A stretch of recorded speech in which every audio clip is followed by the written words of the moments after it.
കഴിഞ്ഞ കുറെ നാളുകളായി നാം കേൾക്കുന്ന വാർത്തകൾ അനധികൃതമായി കടലിലൂടെ പോകുന്ന എണ്ണ ടാങ്കറുകൾ, അതായത് ഷാഡോ ഫ്ലീറ്റുകൾ പിടിച്ചെടുക്കുകയാണ് അമേരിക്കയും. കഴിഞ്ഞ ദിവസം ഇന്ത്യയും അത്തരത്തിൽ ഇന്ത്യൻ സമുദ്രാതിർത്തി കടന്ന 3 ഷാഡോ ഫ്ലീറ്റുകൾ പിടിച്ചെടുത്തിരുന്നു. ഈ കപ്പലുകൾ ഇറാന്റേതല്ല എന്ന് ഇറാൻ വ്യക്തമാക്കി കഴിഞ്ഞിരിക്കുന്നുണ്ട്.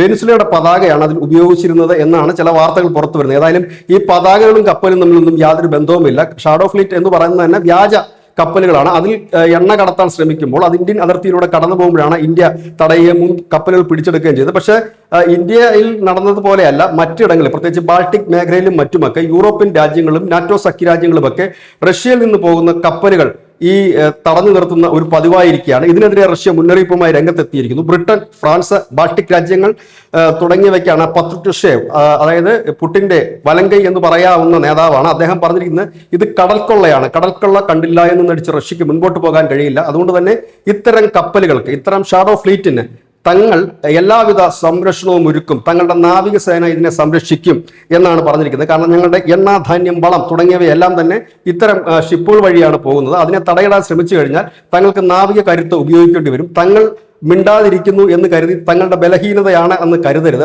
ഞങ്ങൾക്ക് ഇപ്പോൾ ഇവർക്ക് പ്രൊട്ടക്ഷൻ കൊടുക്കാൻ കഴിഞ്ഞില്ലെങ്കിൽ ഭാവിയിൽ ഈ കടൽ തന്നെ ഞങ്ങൾക്ക് നഷ്ടപ്പെടുമെന്നറിയാം. അതിന് ഞങ്ങൾ അനുവദിക്കില്ല എന്നാണ് പറഞ്ഞിരിക്കുന്നത്. ഒപ്പം തന്നെ പറയുന്ന കാര്യം, നാറ്റോ ഞങ്ങളുടെ ക്ഷമയെ പരീക്ഷിക്കരുത്, സമാധാനം പരാജയപ്പെട്ട് വിടുന്നിടത്ത് അക്രമമാണ് പിന്നെ ഉണ്ടാകുന്നത് എന്ന് നിങ്ങൾ മനസ്സിലാക്കണം എന്നുള്ളതാണ്. അതായത് ഇനി മുതൽ റഷ്യയിൽ നിന്ന് പോകുന്ന എണ്ണ കപ്പലുകൾക്കും മറ്റും സുരക്ഷിതമായ ഒരു പാത ഒരുക്കാൻ ഈ റഷ്യൻ നാവികസേന തയ്യാറെടുക്കുന്നു എന്നുള്ളത് തന്നെയാണ് ഈ വാർത്തയിൽ. മുമ്പ് വ്ളാഡിമിർ പുടിൻ ഇന്ത്യയിൽ വന്നപ്പോഴും അത്തരത്തിൽ തന്നെയാണ് പറഞ്ഞത്. എന്ത് വില കൊടുത്തും എണ്ണ എത്തിക്കേണ്ടത് കൃത്യമായി തന്നെ ഞങ്ങൾ എത്തിക്കുമെന്ന്. ആ നിലയിലേക്ക് റഷ്യ നീങ്ങുന്നു എന്ന് തന്നെയാണ് ഈ വാർത്ത സൂചിപ്പിക്കുന്നത്. News desk, news India Malayalam.